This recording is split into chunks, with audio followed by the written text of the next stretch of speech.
Ассалаумағалейкум достар. Биржаға қатысты қазақша трейдинг атты видео топтамамның 8-ші бөліміне қош келдіңіздер. Бүгінгі роликте сіздерге трейдингке жаңадан келушілердің 80-90% өз саудаларында үнемі қолданатын индикаторлар туралы айтқым келіп отыр. Қызық болады деп ойлаймын. Ал кеттік ендеше. Жаңадан бастаушылардың көбі сауда жасауда өздерінің тұрақты сауда стратегияларын жоқтығынан, интернет желісінде қаптап жатқан тек индикаторлардың көрсеткішіне негізделген түрлі индикаторлы стратегияларды пайдаланып үйреніп жатады. Достар, егер де сіздер де нарықта сауда жасауды тек индикаторлардың көмегіне жүгініп сауда жасап үйреніп жүрген болсаңыздар, өкінішке орай бұл жол ешқайда апармайды. Қатты айтты демеңіздер, бірақ бекерден бекер уақыттарыңызды кетіріп жатырсыздар. Себебін түсіндіріп көрейін. Ары қарай әрине шешім қабылдайтын өздеріңізсіздер. Индикаторлардың екі түрі болады. Олар жетекші және бағынышты индикаторлар. Графиктерде кездесетін кез келген индикатор бағынышты индикаторлар болып саналады. Себебі олар сауда нарығында кездесетін жалғыз жетекші индикатор болып саналатын бағаға бағынышты болады. Әрқашанда бірінші кезекте баға жүреді, және ол ешқашанда ештеңеге бағынышты болмайды. Содан кейін ғана бағаның артынан қалғандары ереді. Нарықтағы бағаны тек тоқтатуға ғана болады. Ал оны тек қандай да бір маңызды оқиға орын алған, артында мықты ойыншылары бар деңгейлер ғана тоқтата алады. Себебі бағаның қалыптасуы сатып алушылар мен сатушылардың арасында болған сауда айналымдарынан байланысты. Сонымен, кез келген индикатор бұл кешіктірілген құбылыс. Беретін көрсеткіштері нақты бір шақты ғана емес, математикалық есептеулер арқылы біраз кешіктіріліп өткен шақты көрсетеді. Ал ол өз кезегінде нарықта болып жатқан жағдайға анализ жасауда қиындықтар тудырып, жаңылыстырады. Бір мысал келтірейін. Саудада жиі қолданысқа ие индикаторлардың бірі Moving Average алайық. Оның есептелу жолын қарастырайық. Берілген активтің көрсетілген кезеңдер саны бойынша жабылу бағаларын қосып, содан шыққан нәтиже осы кезеңдер санына бөлінеді. Кезеңдер санын 5 деп алайық. Демек, есептеуге тек соңғы 5 бар ғана қатысады. Әр жаңа бардың пайда болуымен есептеуге соңғы пайда болған жаңа барлардың жабылу бағасы қосылып отырады да, алғашқы бірінші бар есептеуден алынып тасталып отырады. Сөйтіп есептеуге үнемі 5 бардан ғана қатысып отырады. Бұл жерде 5 бардың барлығы бірдей жоғары немесе төмен қарап тұруы шарт емес. 2 немесе 1 бар жоғары бағытталған болса, қалғандары төмен қарай бағытталуы мүмкін. Немесе керісінше. Ескеретін жағдай, жаңа бардың жабылуы орын алмайынша индикатордың ары қарай қайда бағытталуын ешкім білмейді. Болжау мүмкін емес. Бұдан индикатордың бағаға тікелей бағынышты екенін көруге болады. Қалған басқа индикаторлары тура осындай арифметикалық есептеулер арқылы жұмыс жасайды.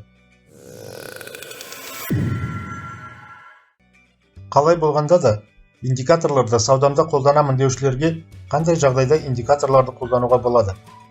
Индикаторлар тек қандай да бір сауда стратегиясымен бірге біріктіріліп қолданылған болса ғана аз да болса нәтиже беруі мүмкін. Соның өзінде, егер де сіз ол индикатордың қалай жұмыс істейтінін және нені көрсететінін жақсы түсінген болсаңыз ғана қолданған абзал. Мысалы, сіз төменде өте күшті бір деңгей бар екенін көрдіңіз делік, және баға сол деңгейге қарай өте қатты төмен түсіп кетсе, онда осцилляторларды қарауға болады. Бұл жерде осциллятордың сандық көрсеткіштерін емес, тек дивергенцияны қолданса сол дұрыс болады. Ол бағаның сол деңгейден кері бұрылуына жақсы сигнал беруі мүмкін. Ал егер де қолданып отырған индикаторыңыз өз стратегияңызға арнайы бейімделіп жазылған болса, тіпті жақсы болады. Естеріңізде болсын достар, бірде-бір индикатор таза күйінде бір өзі жұмыс істемейді. Сауда жасау кезінде тек бір нәрсе ғана жұмыс істейді. Ол нарықты түсіне білу. Баға екі параметрден тұрады. Олар сатып алушылар мен сатушылар. Солар арасындағы күресі.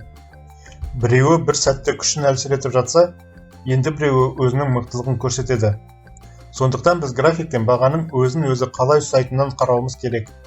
Егер де баға деңгейге жақын келіп, максимумына жақын жабылған болса, демек күшіне қарай мықты сатып алушы деңгейді бұзып, одан ары бару үшін өзіне тиімді позицияны алғысы келгені. Жасаған болжамыңыз дәл болмай шығуы да мүмкін әрине. Есесіне, бұл сіздің өзіңіздің түйсігіңізге түйеніп жасалған болжамыңыз. Индикаторлар арқылы жасалған болжам бұл өзіңіздің бүкіл қаражатыңызды танымайтын біреуге немесе жансыз бір роботқа басқарымға бере салғанмен тең.